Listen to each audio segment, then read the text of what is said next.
Welcome, dear brothers, to those who follow the work of this team daily. And to those who join now today, we want to talk about the anti-ecclesia that has been growing within the Catholic Church, that has meant a great internal crisis of fidelity to the mandates of Christ of prestige, and call this diagnosis is not marginal nor a judgment of some enemy, but it is the key in the prophecies that the Church will accompany Jesus in his passion, and is in line with the question that Jesus asked himself if he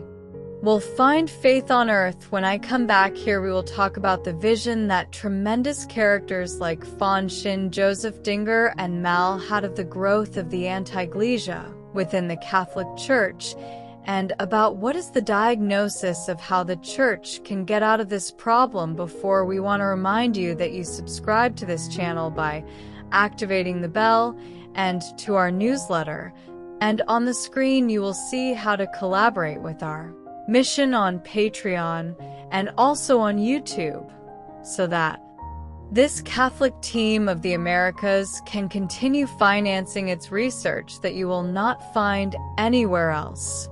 Channel now. Fulton Sheen, Joseph Ratzinger, and Malachi Martin predicted in the mid-20th century the birth of the anti-ecclesia that so many mystics prophesied, from Anna Katerina Emmerich to John Paul II. Archbishop Fulton Sheen said that the appearance of the anti-ecclesia was related to the preparation of the world for the arrival of the Antichrist, said that the religion of the Antichrist would be a brotherhood without the fatherhood of God, and that you will deceive the chosen ones, and before the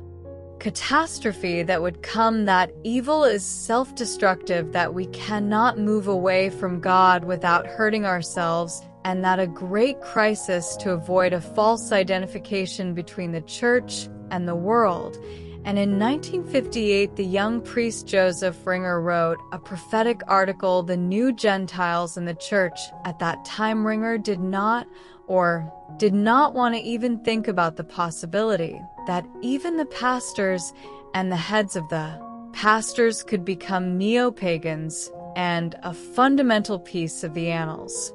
said that the Church in modern times had become the Church of the Gentiles, but not as before a Church of the Gentiles who had become Christians, but a Church of Gentiles who still call themselves Christians, but who in reality became pagans. Said that now almost no one really believes that eternal salvation can depend on this culturally and politically contradictory Church. And it has become unthinkable for today's Christian that Christianity, and more specifically the Catholic Church, is the only way of salvation. The idea that all good people will be saved is as obvious to normal Christians today as it is to the Christians of today. Was once the conviction of the contrary revealed, and then the believer wonders, a little confused, why it can be so easy for outsiders when it is so difficult for us. Then they come to see faith as a burden and not as a grace.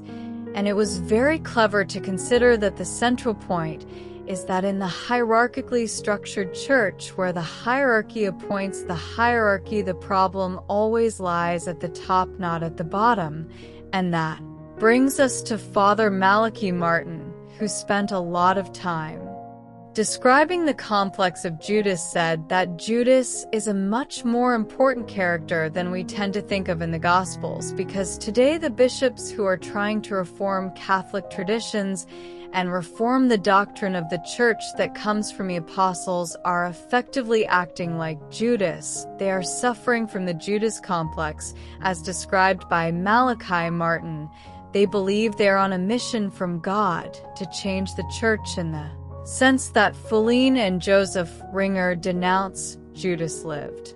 with Jesus day and night, heard his words and saw his actions, but he handed him over, and in a surprisingly reminiscent way, some bishops and prelates and their assistants have constituted themselves as a pre-church within the Church with the sign of Judas does not want to leave the Church. They do not intend to separate, but only to remake it according to their own plan.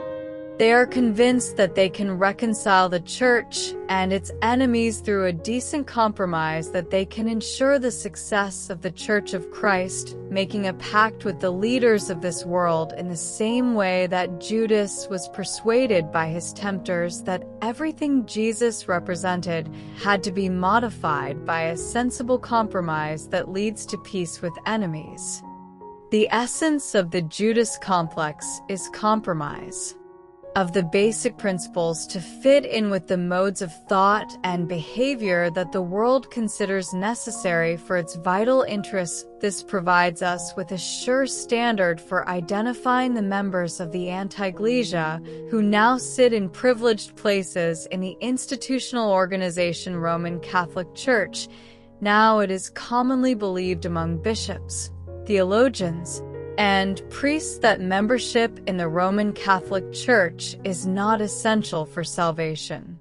Similarly, among lay people such as Ratzinger, there are many equivalent paths to heaven, and that non-Catholics and non-Christians should be allowed to grant a moral and religious equivalence. Jesus, for Roman Catholics, was the Savior, and the Roman Catholic Church the only true church through which eternal salvation could be achieved exclusively. But now that idea is in serious doubt and shrouded in confusion, since this church has grown with a series of ecumenical meetings and documents of agreement whose central idea is that we are all children of God and brothers in the human family, for which we all undertake our common pilgrimage. Most of the initiatives for the new ecumenism have come of Catholic prelates, their theologians and diocesan officials who participate in an ecumenical process at the diocesan level and implement it at the parish level without anyone seriously claiming that the Catholic Church is the one true Church of Christ, and without anyone being declared wrong for not affirming it, to the point that in most dioceses in Europe, North America, and even Latin America, any proposition different from the new ecumenical attitude will close all doors. Nothing has contributed more effectively to this decline of Roman Catholic identity than the idea that all religions they lead in some way to God, because when the faithful see and hear their prelates and priests act and speak, their immediate logical instinct is to consider the moral laws of the Church and its dogmas as optional, because if others are not obliged to believe those dogmas and obey them, those laws to save themselves, why should they do it? And that produces erosion of faith and apostasy, and this is even enhanced to the extent that there has not yet been a clear and unequivocal declaration by the bishops that the Roman Catholic Church is the one and only true church founded by which all men and women must belong if they are to be saved from eternal damnation, and neither have the Roman authorities made any ostensible effort to rectify the opposite position that salvation has multiple paths outside of the Catholic Church. This is the problem that the Church faces today, and that is why heaven is in the process of purifying it, one of whose links has been the crisis of abuse. Well, up to here what we wanted to tell about the Trojan horse that the Church has. Catholic Church and anti-ecclesia that has grown within, and that today is being hegemonic. Now, if you liked what we told and analyzed, mark that you liked this video and please share it with your friends and leave us your comment on what you think about the subject and let me know.